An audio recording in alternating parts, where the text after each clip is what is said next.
of the town.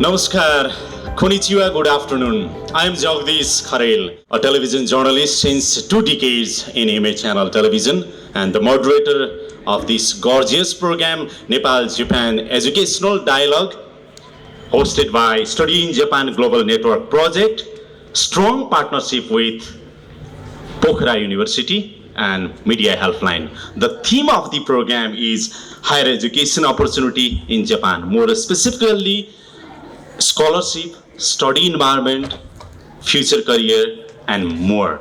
This Nepal-Japan Educational Dialogue Program is running physically in the premises of POKHARA University of Nepal and virtually via Zoom in a hybrid model. Now, I would like to request Dr. Umesh Singh Yadav for the welcome speech. We are now recently residing in a knowledge-based economy where knowledge has no horizons. Okay, it has no borders, it has no boundaries.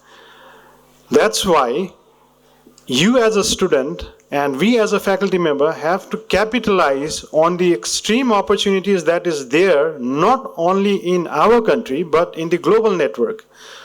In that aspect, we can expand our academic horizons and our thoughts or experiences only when we network with the global alliances. And that's possible when we start exploring the global opportunities. And I think this kind of opportunity is not only an opening for the academicians, but it is an opening for the nation. It is an opening for the nation to develop itself into a sound economic status. That's why I think this kind of program and avenues are very, very important. And I am extremely delighted to be here with you and to welcome you all. Thank you very much, Dr. Umesh Singh Yadav, for welcome remarks. Now I would like to request Dr. Dipesh Kharel to highlight the objective of the program. Today, main objectives of this seminar to fill the information gap between the university in Nepal and also the university in Japan and the different academic institutions. Specifically, we'd like to provide you the scholarship opportunity and the academic programs in Japan, providing by the Japanese government Ministry of Education and also other private scholarship fund. So, in Japan, there are more than 1,500 universities, and now most of the university they provides the English-based educations in the different faculties, different departments, engineering, medicals, and social science. And they're providing the number of scholarships focusing in the South Asia. So we'd like to, today we invited 4 universities, so they will provide some information, and also from the Embassy of Japan's Ms. Sato also gives some information about the MEX scholarship.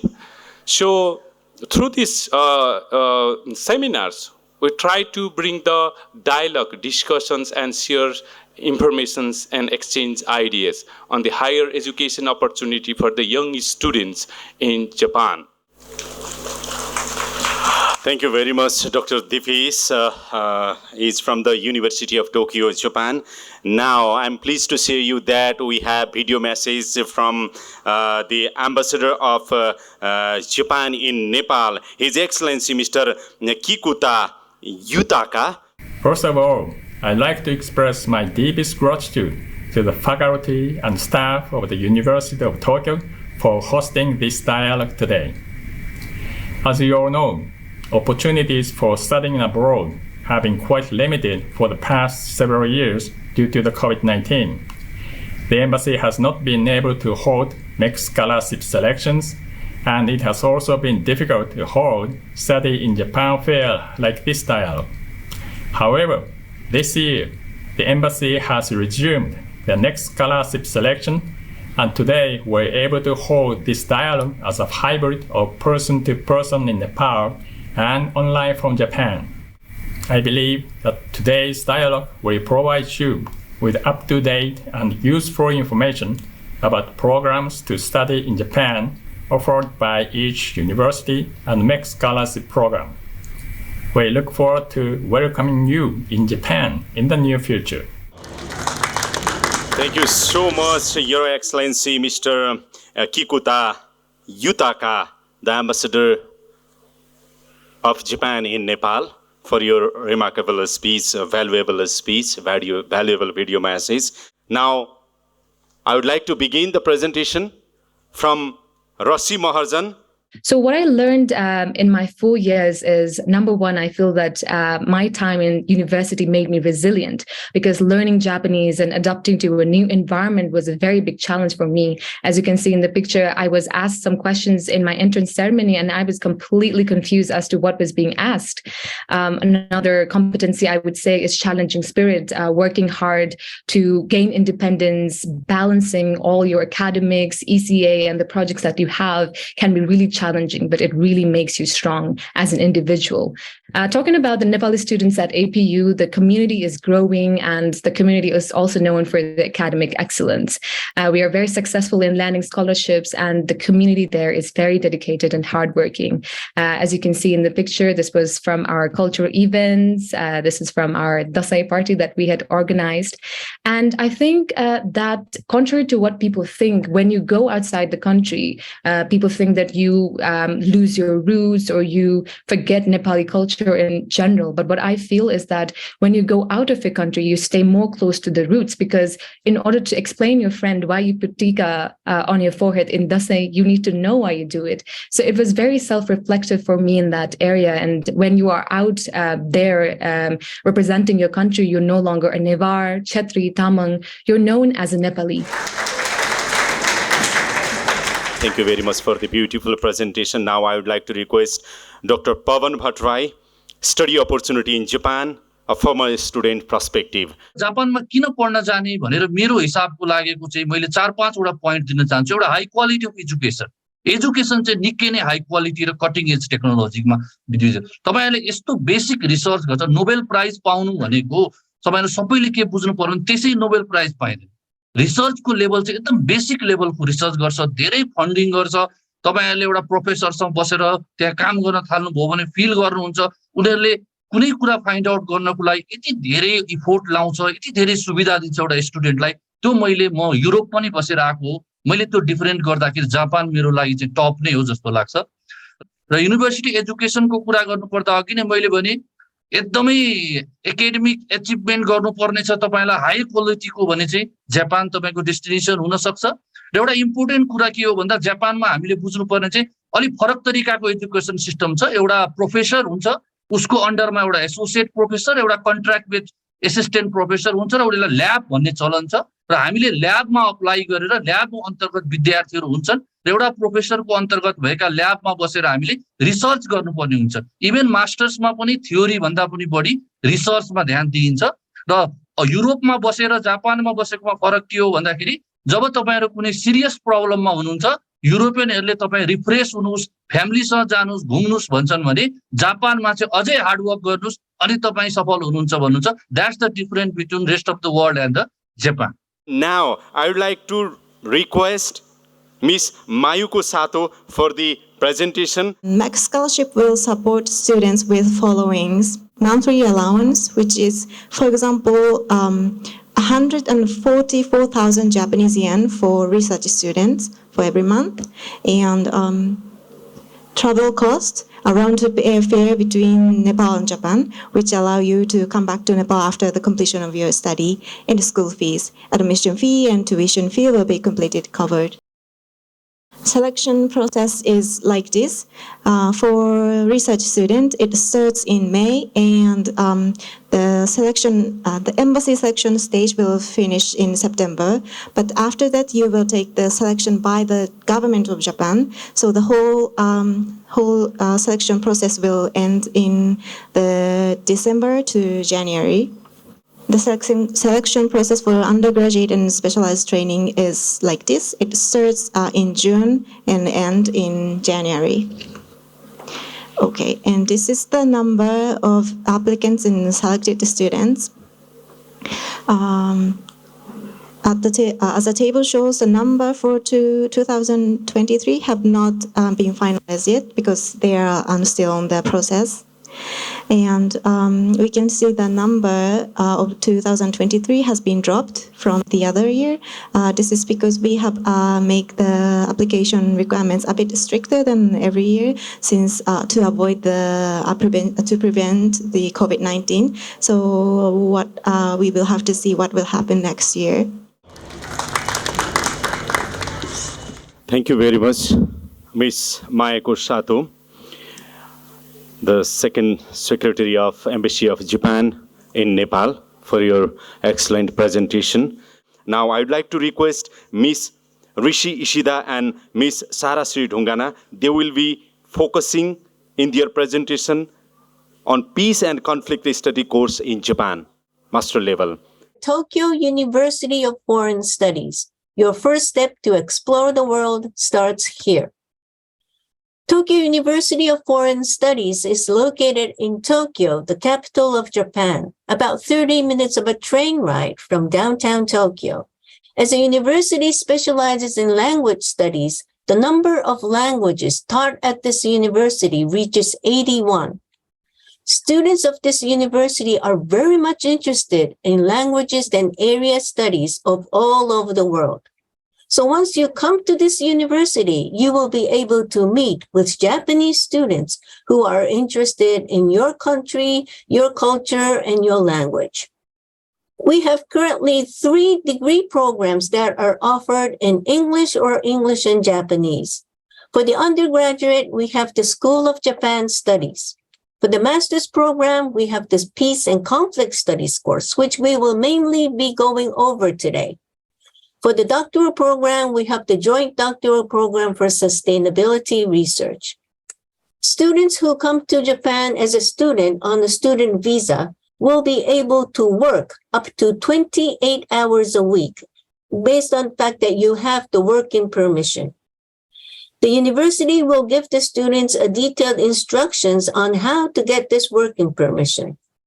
Ms. Sato of the embassy just mentioned in detail about the scholarships. If you wish to secure a scholarship prior to your arrival to Japan, our recommendation is to go through the procedure for the Japanese government scholarship, the so-called MEX scholarship.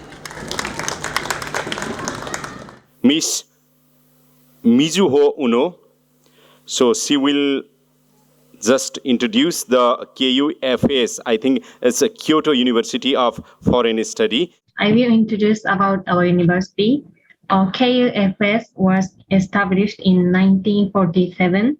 This year is 75th anniversary. We have long history, and our motto is World Peace Through Language. Number of students are not too much. About 150 students are international students. And KUFS has 2 faculties and 11 departments. Among them, international students can study at Department of Japanese Studies, Global Studies, and Global Tourism. You can apply on the internet using the admissions office system we call TAO. First, register on the admissions office TAO and download the application documents, application form from the TAO. Third, pay an examination fee, 30,000 Japanese yen on Flywire by your credit card. You can apply these scholarships, but you cannot apply them before entering. You can apply them after you enter our university. We have many scholarships. Now I would like to request Ms. Rossi Gupta for the presentation focusing on International University of Japan. I'm just going to go that IUJ is basically a graduate school, international relations and also management. So here are, you can see the programs like it's mentioned there. Why IUJ? Okay, so one thing, I'm just going to go very quick. It's about network. Okay, so the IUJ consists of like 90% of students from all around the world. And these people are not only from, taken from other countries, but people who are from governments as well. So also from companies in Japan. So here, not only you study, but you'll do your networking building, which will help you for your job. Okay, here scholarships is immense, a lot abundance. They are from, of course, foreign governments and international organizations, JICA, and also other private companies. It is a very good MBA school and also very good for master degrees. Okay, and basically here is to accommodate your needs, what you want to be in the future. IUJ has it.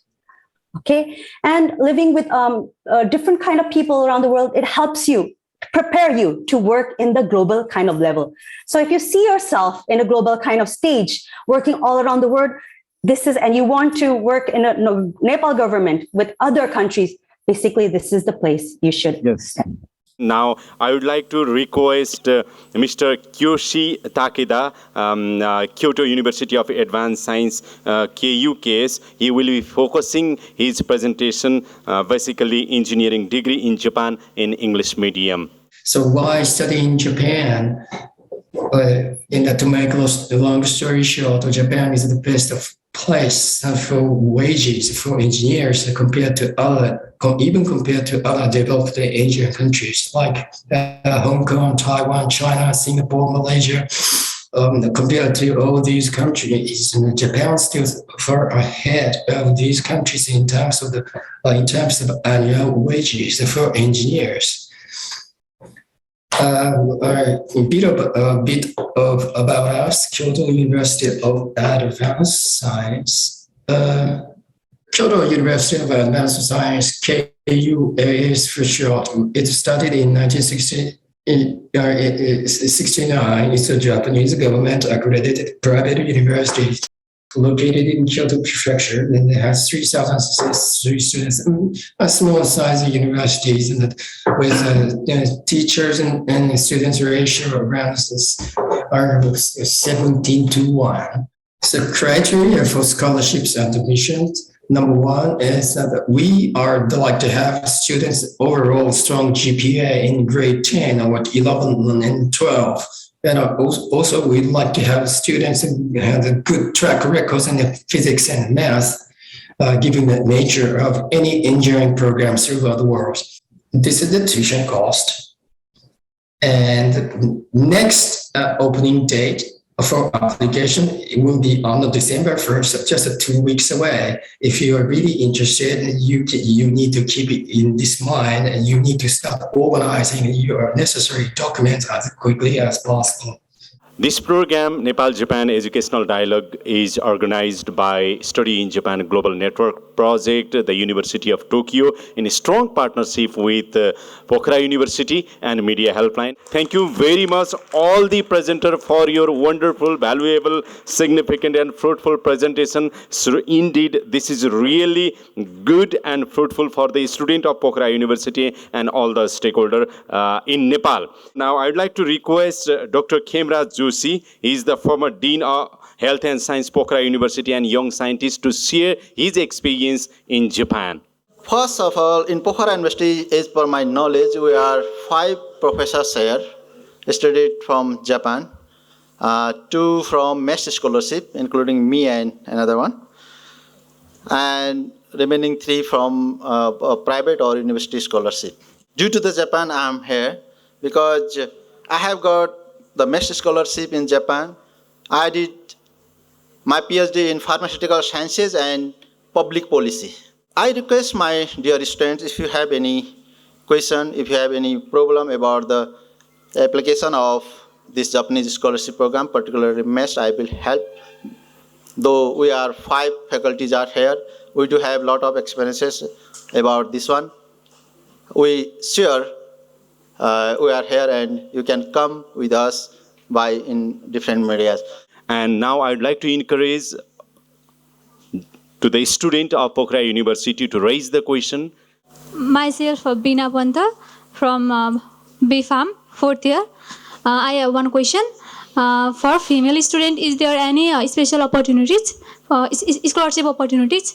नमस्ते म Sagar Sharma civil इन्जिनियरिङबाट अनि त्यहाँ computer engineering अरूको बारेमा कुरा भयो अनि civil इन्जिनियरिङको बारेमा के कस्तो स्कलरशिपहरुको व्यवस्था छ त्यसको बारेमा जानकारी गराइदिनु भयो भने एकदम सजिलो हुने थियो। अब हाम्रो युनिभर्सिटी र जापानको जुन स्कलरशिपहरु डिफरेन्ट आउँछ हाम्रो हेल्थ साइन्समा पनि पीएचडी प्रोग्रामको लागि अगाडि बढाउनको लागि एमएससी को मार्फत अथवा चाहिँ पदाधिकारीहरुको जो पोस्टमा हुनुहुन्छ उहाँहरुले चाहिँ कसरी फेसिलिटेट गर्न सक्नुहुन्छ र युनिभर्सिटीलाई फेसिलिटेट दिन सक्नुहुन्छ जसले गर्दा हामी सबैलाई चाहिँ यो कुराले गर्दाखेरि चाहिँ फाइदा होस्।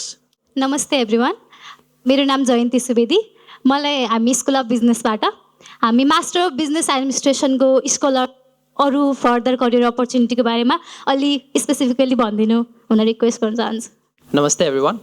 I am Gulam Moin Khan. I am studying BSc MLT, Bachelor's in Medical Lab Technology, currently in fourth year, 7th semester. My question is, I am currently studying in 4th year. So if I want to do my research before completing my bachelor's, can I do the research in Japan? पोखरा विश्वविद्यालय र जापानका कुनै पनि युनिभर्सिटीसँग मिलेर कोल्याबोरेटिभ learning गर्ने कुनै provision हामीले छ वा छैन, बनाउन सकिन्छ वा सकिदैन? Hello everyone, I am Anand Paudel and I am doing civil engineering course. I am studying at 5th sem and I am thinking about, is there any credit transfer policy so that I can rejoin my course of, as I am studying in 5th sem, so can I rejoin my course from Japanese university? Is there any credit transfer policy? Now I'd like to request Sato-san to answer some questions with your concluding remarks. I would like to answer to the question if the female can get the scholarship. Of course, we have recommended many female scholarship students, and I would like to introduce one our Facebook posting. It's in April 29th of this year. We have posted an interview to young former mixed scholarship students, one from female and one from male. So that would be helpful for you guys students to see how the life in Japan as a mixed scholarship students. Dr. Pavan Bhattrai. दुईजना भाइहरूले civil इन्जिनियरिङको question सोध्नु भएको छ। म as a civil engineer भएको भएर answer दिन चाहन्छु। त्यो कम्प्युटर, आईटी, सिभिल जेलाई भए पनि स्कलरशिप भनेको एउटै सिस्टमबाट जान्छ। मिक्स्ड स्कलरशिप भने जुन तपाईहरुले सुन्नुभयो, त्यो मिक्स्ड स्कलरशिप भनेको सबभन्दा प्रेस्टिजियस स्कलरशिप हो। त्यहाँ तपाईहरु जुन पनि डिपार्टमेन्टले अप्लाई गर्न सक्नुहुन्छ र त्यो चाहिँ दुईटा हुन्छ। जुन अघि एम्बेसीबाट भन्नुभयो धेरै टफ हुन्छ एम्बेसीको, तर युनिभर्सिटीमा धेरै नै मिक्स्ड स्कलरशिप भएको हुनाले तपाईहरुले युनिभर्सिटी थ्रु अप्लाई गर्दाखेरि चाहिँ तपाईको चान्सेस चाहिँ म्याक्सिमम पाउने चान्सेस चाहिँ बढ्छ र सिभिल इन्जिनियरिङको लागि जापान धेरै नै राम्रो छ। सबै सब्जेक्टहरु पढाइ हुन्छ civil इन्जिनियरिङको।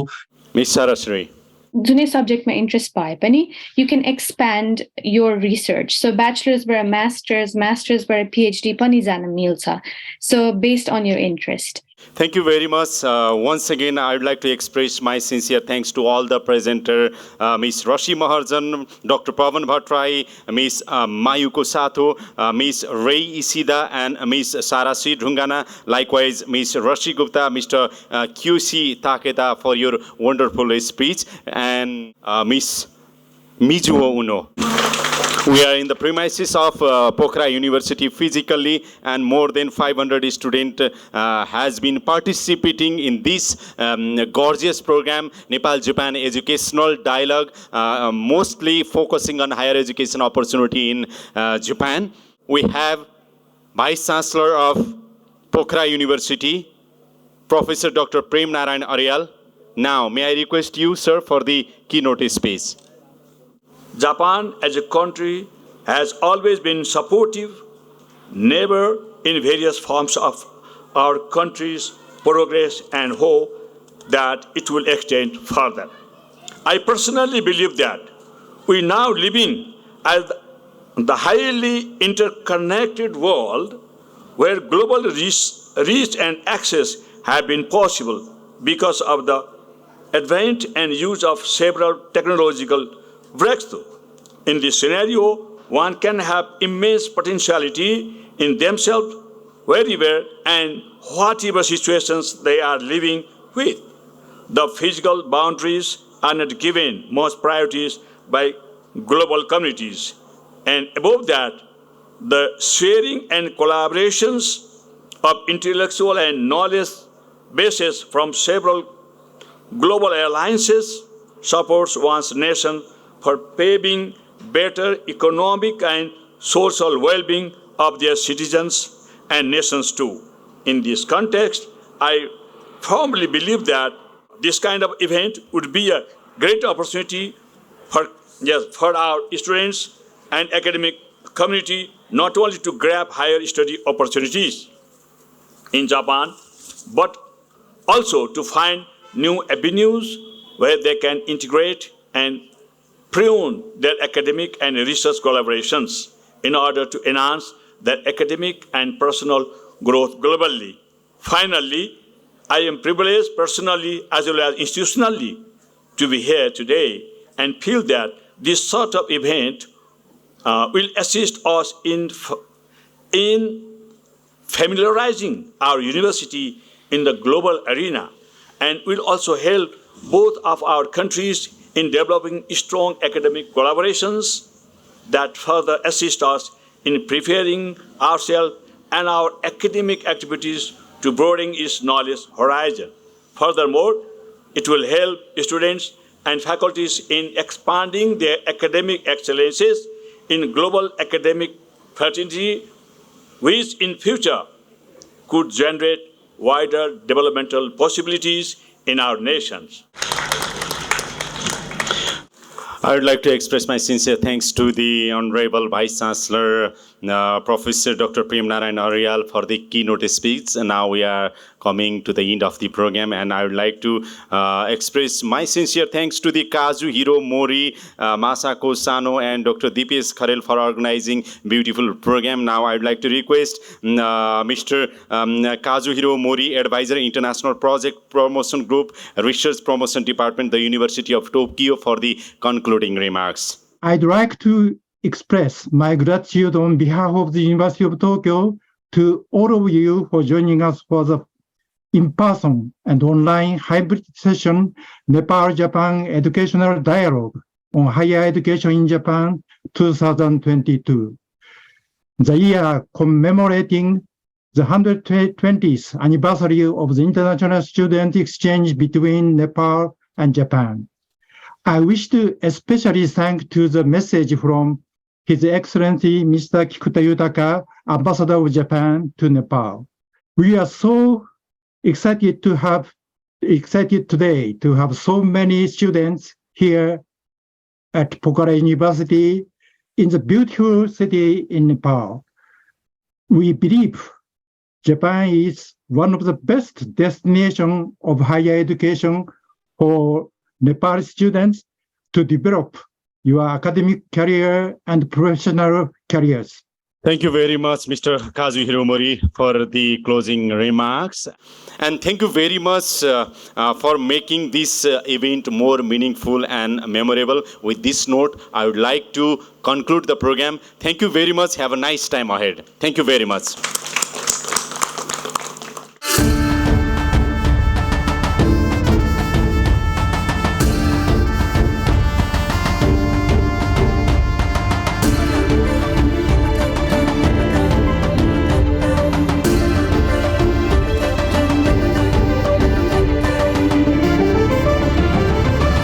Talk of the Town.